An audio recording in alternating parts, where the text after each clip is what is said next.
Hello दोस्तों, good morning. कैसे हैं आप सभी? मैं मोहित चौधरी आप सभी का स्वागत करता हूं आपके अपने चैनल स्टडी विद मोहित पर। उम्मीद करता हूं दोस्तों बहुत अच्छे होंगे आप और आपके बोर्ड एग्जाम्स की तैयारियां बहुत अच्छे तरीके से चल रही होंगी। आज मैं फिर से आपके साथ हूं, एक बार फिर एक नए डेरिवेशन के साथ। जो मैं ऑप्टिक्स के डेरिवेशन आपको दे रहा हूं, ये 5 से 6 डेरिवेशन मैं आपको प्रोवाइड करूंगा और इन 5 से 6 डेरिवेशन में से ही आपको 2 डेरिवेशन 5-5 नंबर के जरूर मिलेंगे। पिछली वीडियो में हमने लेंस मेकर फॉर्मूला डेराइव किया था, जो कि 100% पूछा जाता है, हर सेट में पूछा जाता है। यूपी बोर्ड हो, उत्तराखंड बोर्ड हो, सीबीएसई बोर्ड हो या कोई भी स्टेट बोर्ड हो, सभी में पूछा जाता है आपका लेंस मेकर फॉर्मूला। तो उस वीडियो को जरूर देख लीजिएगा, प्लेलिस्ट में एडिड है। फिजिक्स की क्लास 12 जो 51 मोस्ट इंपोर्टेंट टॉपिक है उन्हीं की प्लेलिस्ट में एडिड है। तो उसे लेंस मेकर फॉर्मूले को, और मैंने इतने आसान शब्दों में वो आपको समझाया है कि आप उसे एक बार देखेंगे वीडियो को और आपके समझ में आ जाएगा पूरी बात। बिल्कुल एक एक पॉइंट को आपके पॉइंट टू पॉइंट बताया है। ठीक है फ्रेंड्स, आज जो हम डेरिवेशन लेके आए हैं लेंस फॉर्मूला, आपने मिरर फॉर्मूला पढ़ा था, उसका डेरिवेशन भी मैंने सबसे पहले वीडियो में दिया था ऑप्टिक्स की। आज है हमारा, वहां पे क्या था मिरर फॉर्मूले में 1/f is equal to 1/v plus 1/u था मिरर फॉर्मूले में, दर्पण सूत्र में। लेकिन आज क्या है, लेंस सूत्र है, लेंस फॉर्मूला है। और इसमें क्या होता है 1/f is equal to 1/v minus 1/u, इस तरीके से। तो इसे हमें प्रूव करना है इस फॉर्मूले को। तो देखिए कैसे करेंगे। सबसे पहले मान लिया यहाँ पे कोई ऑब्जेक्ट रखा है, मैं आपको फिगर बना के दिखा देता हूं। पहले जो डायग्राम है कैसे बनाएंगे हम। सबसे पहले यहाँ पे कोई ऑब्जेक्ट आप रख लीजिए, ये ऑब्जेक्ट रखा है आपका, इसे मैंने ए बी बोल दिया। ए बी से 2 रे चलेंगी। एक रे तो आपको पता है पैरेलल चलती है, और जो पैरेलल चलेगी, ये रूल भी आपने पढ़ा है कि जब रे प्रिंसिपल एक्सिस के पैरेलल जाती है, मुख्य एक्स के समांतर जाती है, तो फिर वो उसके बाद फोकस से होके गुजर जाती है। कहां से गुजरती है? फोकस से होके गुजर जाती है। मान लिया ये आपका फोकस है, इसे मैं कैपिटल एफ कहूंगा। जब ये फोकस है तो यहां से यहां तक की डिस्टेंस कितनी हो जाएगी इसकी? एफ, फोकल लेंथ हो जाएगी, स्मॉल एफ से दिखाते हैं हम जिसे। उसके बाद दूसरी रे जो होगी वो इसके ऑप्टिकल पॉइंट से जाएगी, सेंटर से जाएगी यहां से। दूसरी रे यहां से चली कुछ इस तरीके से, और ये रे जहां दोनों जाके काटेंगे, एक दूसरे को कट करेंगे, इंटरसेक्ट करेंगी, वहीं पे आपकी इमेज बन जाती है।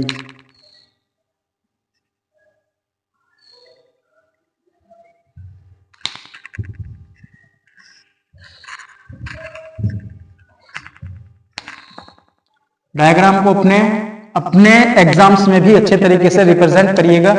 डायग्राम के ही पैसे हैं, नहीं तो हम भी तुम्हारे जैसे हैं। ठीक है फ्रेंड्स, डायग्राम के ही मार्क्स हैं आपके एग्जाम्स में। तो यहां पे जिस पॉइंट पे इंटरसेक्ट किया है इन्होंने, जिस पॉइंट पे कट किया है, ये आपकी इमेज बन चुकी है ए डैश और बी डैश। ये आपका सी है, ओ बोल सकते हैं आप, सी बोल दो, ओ बोल दो। ठीक है, ओ है आपका ऑप्टिकल सेंटर बोलते हैं लेंस में, सेंटर ऑफ कर्वेचर मिरर में होता है। ये आपका डायग्राम है, इस तरीके से आपको डायग्राम बनाना है। यहाँ पे ऑब्जेक्ट रखा गया है ये, तो इसे में कितनी डिस्टेंस हो जाएगी यहां से इसकी? ये डिस्टेंस मैंने मान ली इसकी u हो जाएगी, क्योंकि ऑब्जेक्ट की डिस्टेंस कितनी होती है? u होती है। और मिरर इमेज, लेंस इमेज की डिस्टेंस ये कितनी हो जाएगी? ये आपकी v हो जाएगी। ठीक है, यहां तक डायग्राम में कोई दिक्कत आपको नहीं होगी मेरे हिसाब से। सिंपल एक ऑब्जेक्ट रखा है, ये भी पैरेलल रे चली तो वो फोकस से होकर निकल जाएगी, और दूसरी रे जो सेंटर ऑप्टिकल सेंटर से जाती है वो उसी पे वापस निकल जाती है। बिल्कुल भी जो ओ से जाती है, सेंटर ऑफ कर्वेचर से या ऑप्टिकल सेंटर से, वो रे जरा सी भी रिफ्लेक्ट नहीं होती है, वो बिल्कुल सीधी निकल जाती है, जैसे ये बिल्कुल सीधी निकल गई है। अपने मार्ग से, अपने वे से जरा सी भी रिफ्लेक्ट नहीं हुई है। ठीक है, अब हम करेंगे क्या? जैसे हमने मिरर फॉर्मूला प्रूव किया था, उसमें हमने सिमिलर ट्रायंगल की प्रॉपर्टी यूज करी थी। यहां पे भी मैं सिमिलर ट्रायंगल की प्रॉपर्टीज यूज करूंगा।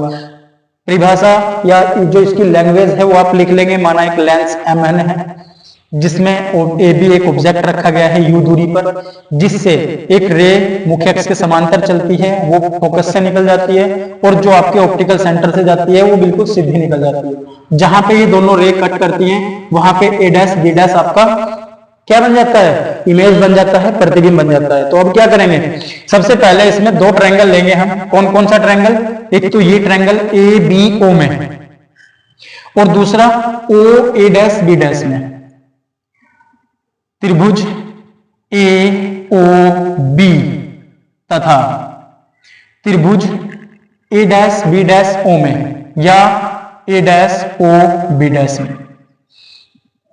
अब ये सिमिलर ट्रायंगल हैं, समरूप ट्रायंगल हैं, समरूप त्रिभुज हैं। कैसे होते हैं समरूप त्रिभुज?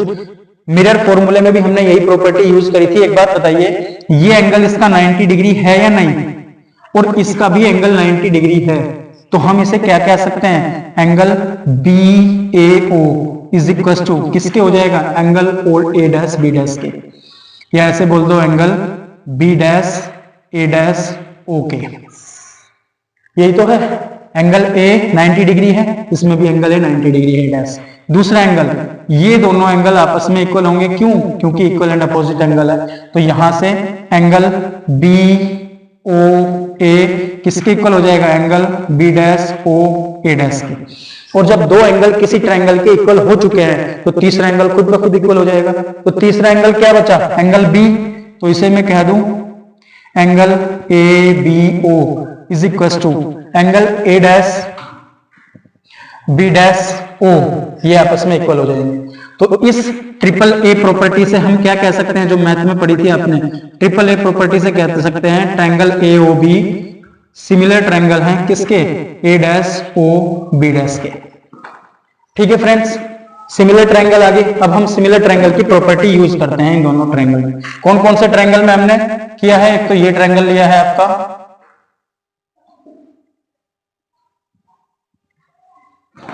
इसे मैं डार्क ब्लू से कर दे रहा हूं, और एक ये ट्रायंगल हमने लिया है,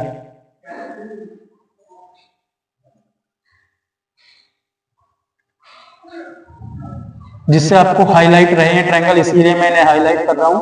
कौन कौन से ट्रायंगल हमने लिए, ये दो ट्रायंगल की हमने बात करी है यहां पर।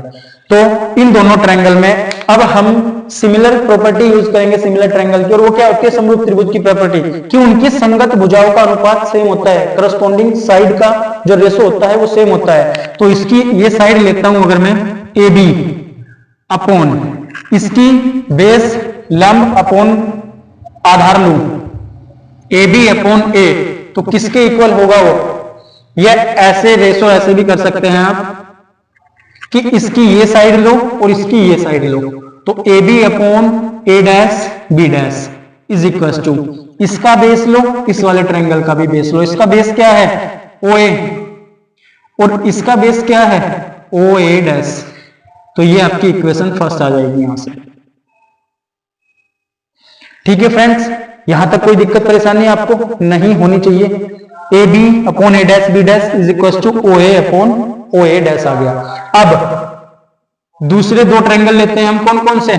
एक तो ये वाला ट्रायंगल, अगर मैं यहां इसे ऐसे मिला दूं तो ये जो ट्रायंगल है आपका एम एफ ओ, और एक A dash F B dash में, तो यहां लिखेंगे इन ट्रायंगल एम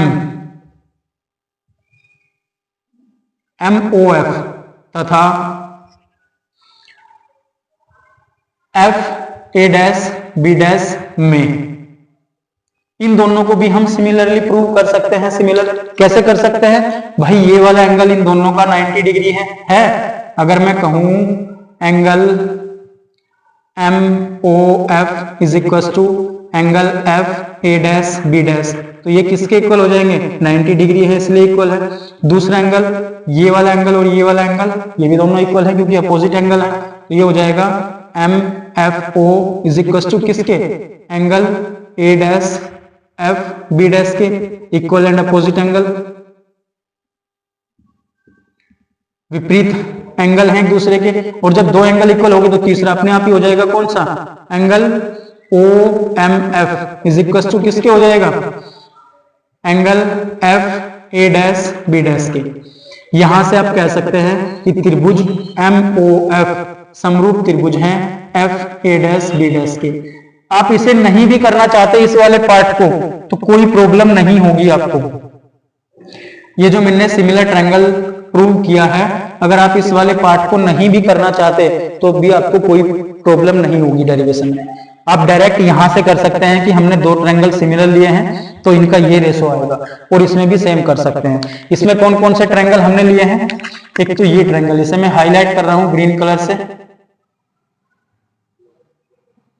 ये वाला जो ट्रायंगल है हमारा, एक तो हमने ये लिया है MOF में, और एक ये लिया है आपका।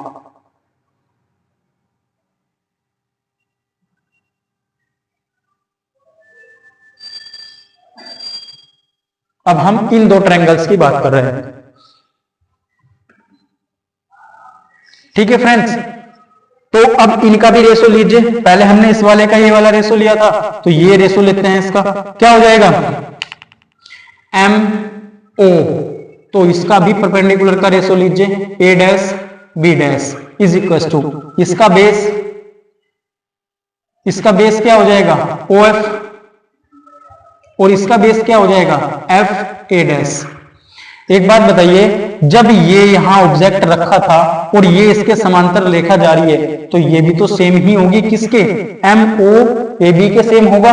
तो यहां से हम लिख सकते हैं बिकॉज MO इक्वल है AB के, तो हम MO को AB से रिप्लेस कर देंगे। ये बन जाएगा AB A dash B dash is equal to OF FA dash. ये आपकी इक्वेशन नंबर 2 बन जाएगी दोस्तों। ठीक है, यहां तक आप इसका स्क्रीनशॉट लीजिए, फिर नेक्स्ट चलते हैं। दोस्तों ये दो इक्वेशन हम बना चुके थे पिछली बार में। अभी जो मैंने रख किया AB upon A dash B dash is equal to OA upon OA dash, और AB upon A dash B dash is equal to OF upon FA dash. क्या करेंगे, दोनों को कंपेयर कर दीजिए। ये साइड दोनों की इक्वल है, LHS, इसकी भी LHS और इसकी भी LHS दोनों इक्वल है, तो फिर ये आपस में कैंसिल हो जाएगा। बचेगा क्या, यहां लिखेंगे from equation first and second. Hindi वाले बच्चे लिखेंगे इक्वेशन 1 और 2 से, 1 और 2 से। ये हो जाएगा आपका OA upon OA dash is equal to किसके इक्वल आ जाएगा, OF अपॉन FA डैश के। ये दोनों पार्ट तो कैंसिल हो जाएंगे। तो अब यहाँ पे अलग अलग डिस्टेंस इसके निकालिए। OA कहाँ है, देखिए O यहाँ है, A यहाँ है, कहाँ है, ये रहा। OA की डिस्टेंस क्या है, U है, तो क्या लेंगे इसे हम U। OA डैश ये रहा, तो ये आ जाएगा U upon V is equal to OF क्या है, OF आपकी F है, तो ले लो F। FA डैश क्या है, FA डैश आपको निकालनी है। यहां देखिए बस, ये है FA डैश, आपको पता है ये कितनी है V, और ये भी आपको पता है कितनी है F। तो V में से अगर मैं F को सब्ट्रैक्ट कर दूं तो बचेगा क्या, FA डैश। तो ये हो जाएगा आपका V माइनस F। ठीक है दोस्तों, अब इनकी क्रॉस मल्टीप्लाई कर लेंगे। U की मल्टीप्लाई करेंगे V माइनस F में, और V की मल्टीप्लाई करेंगे F में, ये आ जाएगा आपका। तो यहां से मैं इसे ऊपर लिख लेता हूं, U V minus F is equal to VF आ जाएगा। तो UV minus UF is equal to आ जाएगा VF, ये V है। पूरी इक्वेशन को UVF से डिवाइड कर दो। UVF से भाग देने पर, इंग्लिश वाले रसगुल्ले लिखेंगे डिवाइडिंग बाई UVF, ये बन जाएगा आपका UV upon UVF minus UF upon UVF is equal to VF upon UVF।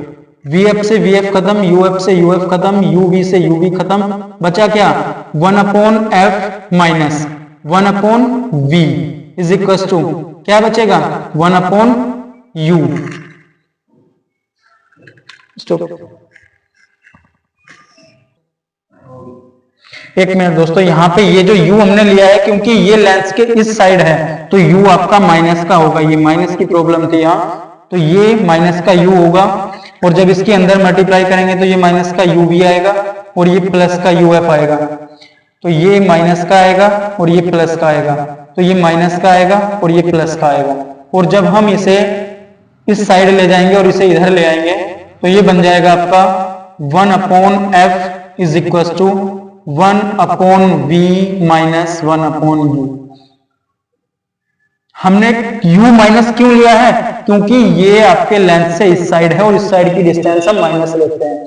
वो यहाँ पे एक मिस्टेक हो गई थी थोड़ी सी। तो यही है आपका लेंथ सूत्र और यही हमें प्रूव करना था। ये 5 नंबर का डेरिवेशन पूछा जाता है आपका। 3 स्टार में से दे रहा हूँ, लेंस मेकर को मैंने 5 स्टार दिए थे, वो जरूर पूछा जाता है। ठीक है, तो यहाँ आप इसका स्क्रीनशॉट ले लीजिए और इसे पक्का जरूर कर लीजिएगा। इसी के साथ मैं मोहित चौधरी, आपका दोस्त और टीचर भाई, आप सभी से विदा लेता हूँ। Thank you so much. Videos को लाइक, शेयर और चैनल को सब्सक्राइब कर लिया करिए दोस्तों, क्योंकि आपका जो ये लाइक, शेयर और सब्सक्रिप्शन है, ये मेरे लिए एक मोटिवेशन है। ठीक है, तो please like, share the videos and subscribe the channel. Thank you so much. Thank you for watching and keep watching.